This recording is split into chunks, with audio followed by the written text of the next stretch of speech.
देखो देखो ये गरीबी गरीबी का हाल, कृष्ण के दर पर विश्वास लेके आया हूँ। मेरे बचपन का यार है मेरा श्याम, यही सोच कर विश्वास लेके आया हूँ।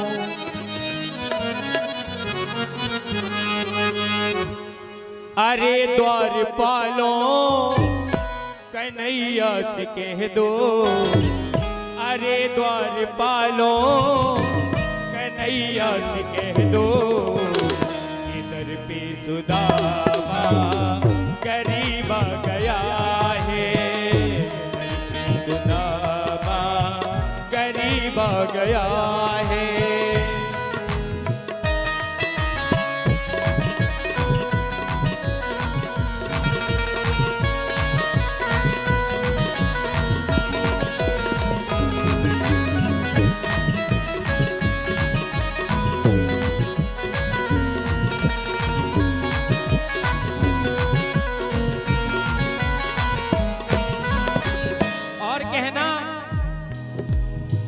न सर पे है पगड़ी न तन पे है जामा, बता दो कन्हैया को नाम है सुदामा, ओ बता दो कन्हैया को नाम है सुदामा।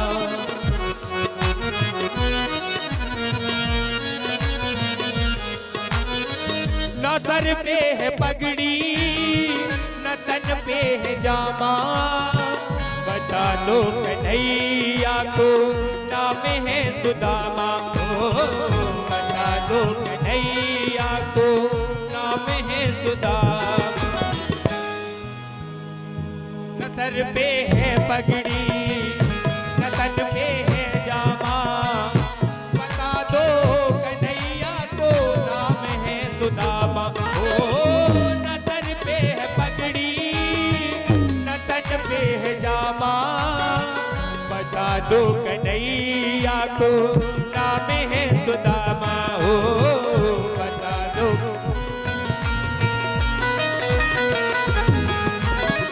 तुम एक बार मोहन से जा कर के कह दो, तुम एक बार मोहन से जा कर के कह दो, तुम्हारी महल के करीब आ गया है।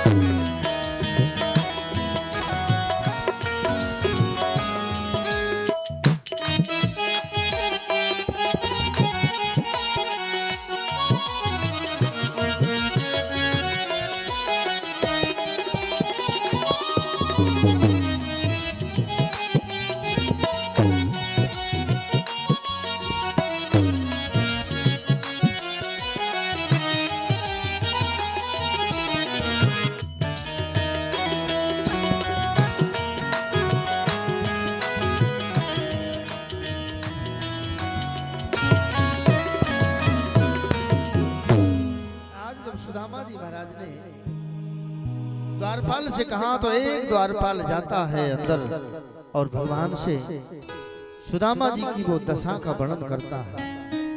हे प्रभु, एक द्वारे पर ब्राह्मण देवता आए हैं, शीश पगाना झगा तन पे,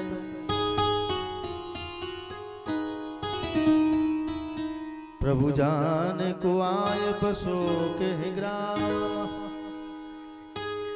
धोती फटी सी लटी दुपट्टी, पायो पायन की नहीं साम, द्वार खड़ो दुज दुर्बल एक रहो चकसो पसुरा बिरा, पूछत दीन दयाल को धाम, आपनो नाम बतावे सुदामा। सुदामा नाम सुनते ही मेरे द्वारकाधीश धन्य है। आज ड्योढ़ियों को पार करते हुए कहीं पर मोर मुकुट, कहीं पर पीतांबर लेकर के आए। हृदय से लगा लिया अपने मित्र की वो दीन दशा देखी। आज भगवान स्वयं नीचे बैठ गए, सुदामा जी को अपने सिंहासन पर बिठाया और सुदामा जी के जहां वो पैरों को देखते हैं, आज वो दशा को देख करके प्रभु रोने लगते हैं। ऐसे बेहाल बेमायन सो पग कंटक जाल गुदेव जो।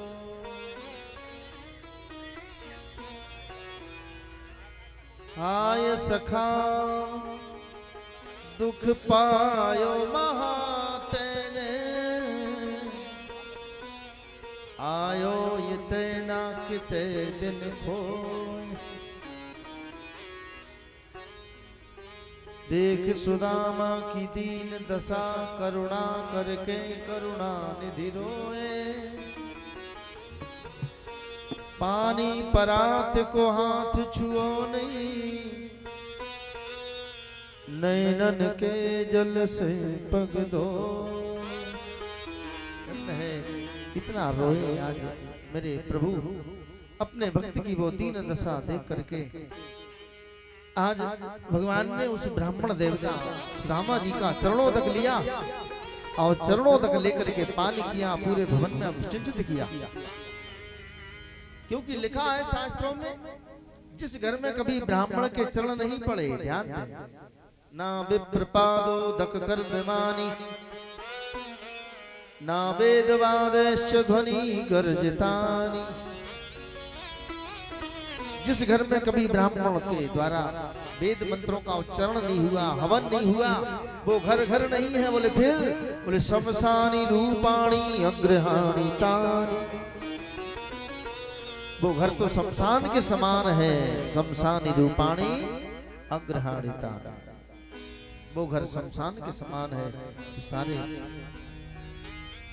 भवन में अभिषेचित वो जल को किया। आज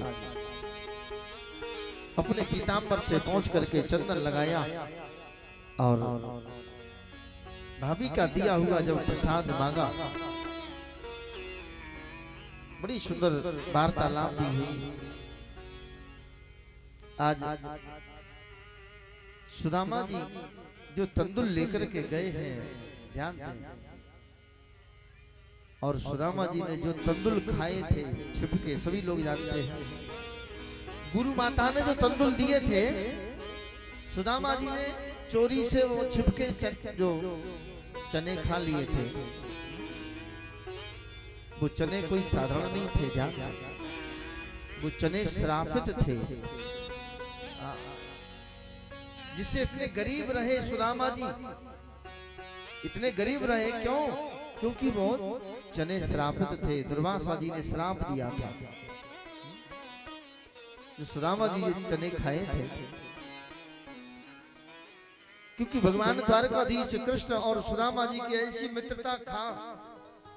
अगर कोई पाठ सुदामा जी भूल जाते हैं तो कन्हैया जानबूझ करके भूल जाते थे।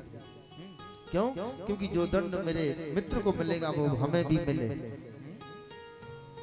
आज लकड़ियां लेने के लिए गुरु माता ने जब कहा, जाओ दोनों मित्र, ये चने रखे हैं, ये चने लेकर ले जाओ, नाश्ते में खा ले, भूख लगे जंगल में। चने की पोटली बना करके दी कन्हैया को। कन्हैया उस पोटली को रख करके कहीं चले गए। सुदामा जी वहां बैठे थे। जब तक आश्रम में आ गए, कौन? बोले दुर्वासा जी, भिक्षाम देंगे, भिक्षा मांगे। आज गुरु माता ने इनकार कर दिया, मेरे आश्रम में आज कुछ नहीं है आपको देने के लिए। लेकिन जहां वो चने की पोटली देखी, चने की पोटली देखी, तो दुर्वासा जी को क्रोध आ गया। अरे झूठ बोलती हो, ये चने रखे हैं फिर भी तुम हमसे झूठ बोल रही हो, कुछ देना नहीं चाह रही हो। हम श्राप देते हैं जो ये चने खाएगा वो दरिद्र हो जाएगा, वो गरीब रहेगा। अब सुदामा जी ने ये बात सुन ली थी। कन्हैया को इस बात का पता नहीं था। जब वो चने लेकर के गए, वहां आंधी पानी जो आया जंगल में, तो सुदामा जी महाराज ने उन चनों को चोरी से खा लिया था। क्यों? क्योंकि ये अगर हमने अपने मित्र को खिला दिए तो मेरा मित्र गरीब हो जाएगा, वो राजा का कुंवर है। अरे हम तो ब्राह्मण हैं, मांग चूप करके सत्संग करके पेट भर लेंगे, लेकिन ये मेरे मित्र का कैसे गुजारा होगा। इसलिए भगवान को वो चने नहीं खाने दिए थे, कन्हैया को वो चने नहीं खाने दिए थे, अकेले चने खा गए थे। आज वही बात सुदामा जी से कहते हैं, भाभी के दिए हुए तंदुलों को ऐसे मत छुपाओ, चोरी मत करो। हाथ में जैसे ही झटका दिया, पोटली नीचे गिरी, तुरंत झीड़ छीड़ वस्त्र था। एक मुट्ठी तंदुल लिए चबा गए, दूसरी मुट्ठी भर के चबा गए, तीसरी मुट्ठी भर के जब चबाने लगे, रुक्मिणी जी ने हाथ पकड़ लिया। रुक्मिणी जी ने हाथ पकड़ लिया। अरे तीन मुट्ठी खाकर के तीनों लोग दे दोगे, फिर तुम कहां रहोगे? तुमने विचार नहीं किया?